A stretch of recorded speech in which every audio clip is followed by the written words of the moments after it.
आइए दोस्तों, आज हम पढ़ते हैं इस सबक में 5वीं क्लास की ये नज़्म है अफसर मेरठी की ये दुआ, किसान की दुआ। तो आइए हम लेसन को शुरू करते हैं। शायर कह रहा है अपने रब से, ए जगदाता जग के सहारे, ए हम सब के पालनहारे। ए जगदाता जग के सहारे, ए हम सब के पालनहारे, खेतों को पानी से भर दे, नदी नाले जल थल कर दे। ए जगदाता जग के सहारे, ए हम सब के पालनहारे। हर कोठे में धान भरे हों, गेहूं से खलियान भरे हों, खुश हो गाँव वाले सारे।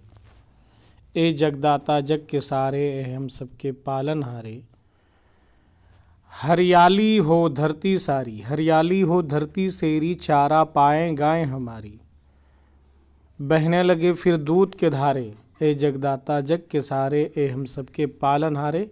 अफसर मेरठी। अब इसमें कुछ अल्फाज हैं और इसके कुछ मानी हैं।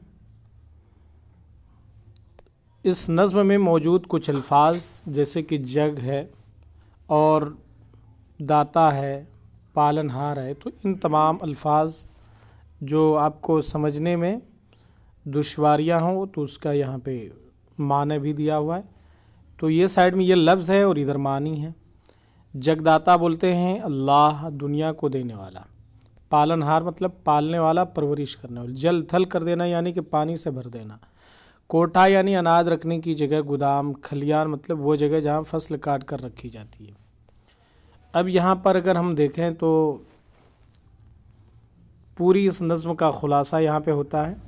इस नज़्म में जगदाता जग के सहारे और पालनहारे खुदा को कहा गया है। जगदाता जग के सहारे, पालनहार खुदा को कहा गया है। यहाँ शायर ने अच्छी बारिश, अच्छी फसल, जानवरों के लिए चारे, हर तरफ हरियाली और खुशहाली की दुआ की है। सोचिए, बताइए और लिखिए। यहाँ पे सवाल हैं तो आपको इसका जवाब देना है। 5 सवाल है। पहला सवाल है कि नदी नाले जल थल कर दे से शायर की क्या मुराद है। मतलब जो है कि अल्लाह इतनी बारिश देती कि बारिश अता फरमा कि जिससे जो है कि नदी और नाले जो है कि वो पानी से भर जाए। हर कोठे में धान भरे हों का मतलब क्या है। मतलब जो है कि जहाँ पर जो धान रखते हैं किसान वगैरह, इतना धान हो जाए कि वो कोठे या वो घर जो है कि धान से भर जाए। गांव वाले कब खुश होते हैं? गांव वाले उस वक्त खुश होते हैं जब अच्छी बारिश होती है और अच्छे फसल होते हैं। दूध के धारे बहने के क्या माने? मतलब ये है कि अल्लाह इतनी बेहतरीन जो है कि घास उगा दे, घास फूस दे दे, और वो घास फूस जो है कि गाय खाए और जिसके ज़रिए जो है कि वो गाय जो है दूध देने लगे। खलियान किसे कहते हैं? खलियान उस चीज़ को कहते हैं जहाँ पर लोग धान या गेहूँ वगैरह काट कर ला करके रखते हैं और फिर वहाँ पर धान वगैरह को निकालते हैं। अब यहाँ पे देखिए शायद क्या है, नीचे दिए हुए मिसरों को सही लफ्ज़ों से मुकम्मल कीजिए। खेतों को किससे भर दे। अब यहाँ पे आप देख सकते हैं कि इसका हम बता रहे हैं खेतों को। यहाँ देखिए खेतों को पानी से भर दे, तो हम यहाँ पे ये भर सकते हैं कि खेतों को पानी से भर दे। नदी नाले जल थल कर दे, यहाँ पे नाले हो जाएगा। यहाँ पे खेतों को पानी है ना, पानी पानी हो जाएगा और ये नदी नाले, यहाँ पे नाले हो जाएगा, नाले। तो इस तरीके से सारे जो है कि अल्फाज जो है कि आपको शेर से ही भरना है जो नज़्म के अंदर में मौजूद है।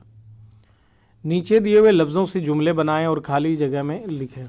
जैसे कि पालनहार यानी कि अल्लाह रब्बुल इज़्ज़त जो है कि दोनों जहान के पालनहार हैं। यहाँ पे जलथल यानी कि ए अल्लाह खेत और खलियान को जलथल कर दे। खलियान, खलियान जो है खलियान को हम भर सकते हैं कि इस वक्त जो है कि खलियान जो है कि धान से भर गया है। धरती, हमारे धरती को जो है अच्छी फसल से भर दे। चारा, ए अल्लाह इतनी बारिश दे जिससे कि ज़मीन के अंदर में चारा पैदा हो जाए। पढ़िए, समझिए और लिखिए। जैसे कि किसान है, खेत है, ये पानी है, गेहूँ है। पढ़िए, समझिए और लिखिए। ऊपर दिए हुए अल्फाज किसी शख्स, जगह या चीज़ के नाम है, यानी कि किसान है, खेत है, पानी है, गेहूँ है। तो वही बता रहा है कि ये तमाम की तमाम चीज़ें जो है अल्फाज किसी शख्स, जगह या चीज़ के नाम हैं। किसी शख्स, जगह या चीज़ के नाम को हम इस्म कहते हैं। यहाँ पर एक ग्रामर की बात हो रही है, कवायद की रूह से किसी शख्स, जगह या चीज़ के नाम को हम इस्म कहते हैं। जैसे ज़ैद, बकर या और किसी भी शख्स के नाम हो सकते हैं, या जगह के नाम जैसे कि झारखंड है, मुंबई है, दिल्ली है। तो ये तमाम नाम और चीज़ यानी कि जैसे कि गेहूँ है, धान है, तो ये सब चीज़ों के नाम है। आप 20 नज़्म से अच्छे इसमें तलाश करके दी हुई जगहों में यहाँ पर आप 2 2 4 6 इसम को भरना है।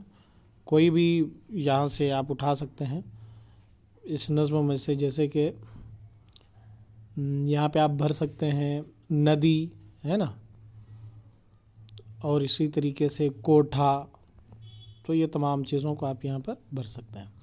नीचे दी हुई तस्वीरों को गौर से देखिए और उनके नीचे इस नज़्म के वो बंद लिखे जिनमें इन तस्वीरों को अल्फाज में ढाला गया। यानी कि ये खेत है, जहाँ पर खेत मुझे धान की बुआई की है किसान ने, और यहाँ पर गेहूँ वगैरह है, और यहाँ पर जो है कि घास वगैरह है, पेड़ पौधे हैं।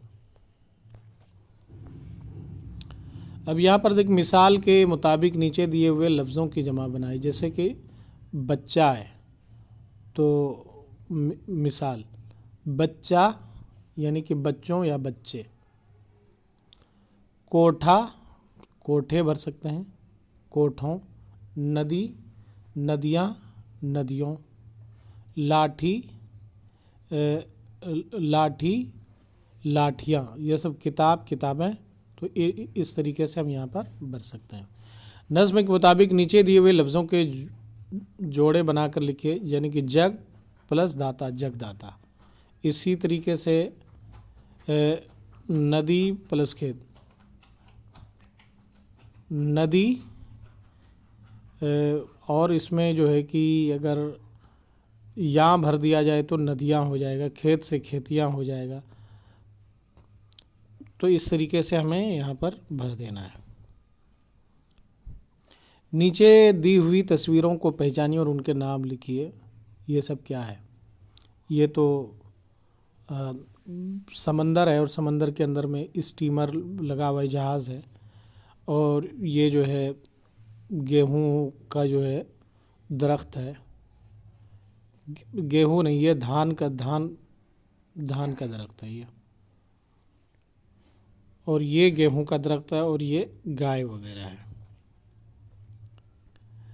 बुलंद आवाज़ से पढ़िए और खुश खत लिखे, यानी कि ये धान को लिखना है, गेहूं को एक तरफ जो है कि पूरे धान लिखना है, और एक तरफ जो है गेहूं, खलियान। इस नज़्म को ज़बानी याद कीजिए, और ज़बानी याद करने के बाद जो है कि आपको याद रखना है। तो हमने अफसर मेरठी की इस नज़्म को पढ़ा, किसान की दुआ। ये 5वीं जमात से मैंने आपके सामने में पेश की। दोस्तों, अगर आपको हमारा चैनल पसंद आए तो आप हमारे चैनल को सब्सक्राइब कीजिए, लाइक कीजिए और अपने भाइयों के साथ शेयर कीजिए। शुक्रिया।